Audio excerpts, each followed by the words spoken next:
The U.S. death toll from the COVID-19 pandemic has now topped 127,000 people. The epicenter has shifted to the west and the south, where cases have ballooned to record highs. Amna Nawaz has our report. California's COVID response was once called a miracle for quickly stemming virus spread. But the state today took steps to move back into lockdown after new cases spiked almost 80% in the last 2 weeks. The bottom line is the spread of this virus continues at a rate that is particularly concerning. 4th of July weekend has raised a lot of concern from our health officials. We want to again remind each and every one of you that if we want to be independent from COVID-19, we have to be much more vigilant. California's not alone. A majority of states in the country are now reporting surges in infections. Yesterday, the U.S. recorded more than 47,000 new cases, the nation's highest single-day spike in the pandemic so far. To slow virus spread, at least 14 states are now moving to pause or reverse plans to reopen their economies. But the majority of states are still moving ahead on lifting restrictions, despite the rise in infections. Currently, only 17 states and the District of Columbia have issued mask mandates. And Texas is not one of them. In fact, Lieutenant Governor Dan Patrick said in a Fox News interview last night that he doesn't need any advice from Dr. Anthony Fauci, the nation's top infectious disease expert. Fauci said today that he's concerned about states like Texas that skipped over certain things. He doesn't know what he's talking about. Texas had one of the shortest stay-at-home orders in the nation and is now reversing reopening steps after a record number of new infections. Hospitals here, already stretched, are bracing for the weeks ahead. The hospitals right now are operating with nearly 100% of intensive care unit beds occupied at several hospitals. If the community doesn't start behaving differently, there's going to be a limit to what the hospitals will handle. It's not today, that's 3 weeks from now. In Phoenix today, Vice President Mike Pence met with Governor Doug Ducey as Arizona struggles to contain its spike in cases and puts a pause on reopening. I know we'll get through this. I'm absolutely confident that with your leadership, with the full support of the federal government behind you, the cooperation of the people of Arizona, that we'll slow the spread and we'll flatten the curve. Meanwhile, in Washington, the Senate last night and the House today approved a 5-week extension on the Paycheck Protection Program for small businesses struggling to stay open with the stops and starts of state plans.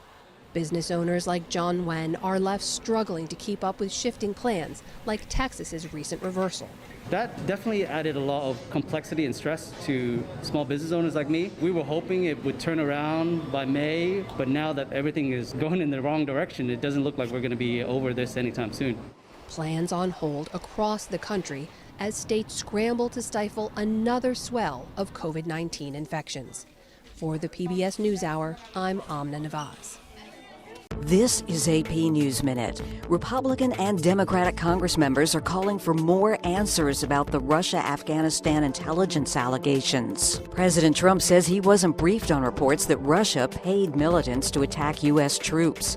The number of coronavirus cases is rising quickly in India as that country struggles with the pandemic.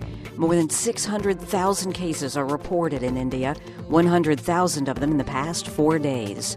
California's confirmed coronavirus cases jumped 45% in 2 weeks. Governor Gavin Newsom shut down bars, wineries, museums, and inside restaurant dining. Delaware removed its last whipping post. Officials said it symbolized violence and racial discrimination. The post was used for lashings of alleged criminals. The practice was banned decades ago. Rita Foley, The Associated Press, with AP News Minute.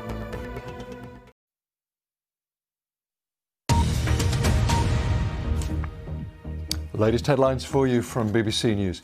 Amid protests in Hong Kong against the new security laws imposed by China, it's been announced that up to 3 million residents could be granted rights to live and work in the UK.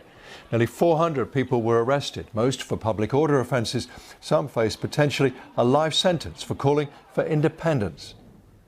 Early official results seem to suggest that voters apparently will overwhelmingly approve Vladimir Putin's move to change the Russian constitution, would allow him to stay in power until 2036. First returns suggest a 3-to-1 majority. His critics see it as a blatant power grab.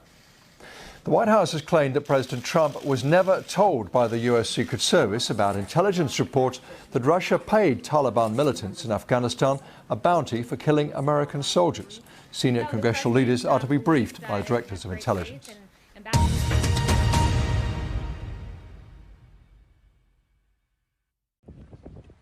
The U.S. House of Representatives on Wednesday passed a bill with unanimous consent, taking aim at China's new national security law for Hong Kong.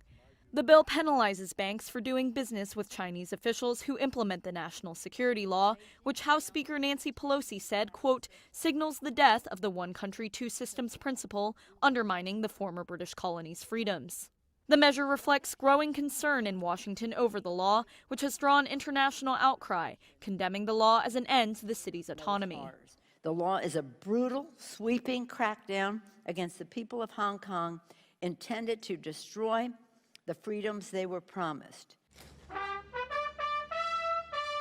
The bill is similar to a measure approved last week in the Senate. Under congressional rules, it must now return to the Senate and be passed there before being sent to President Donald Trump to sign into law or veto.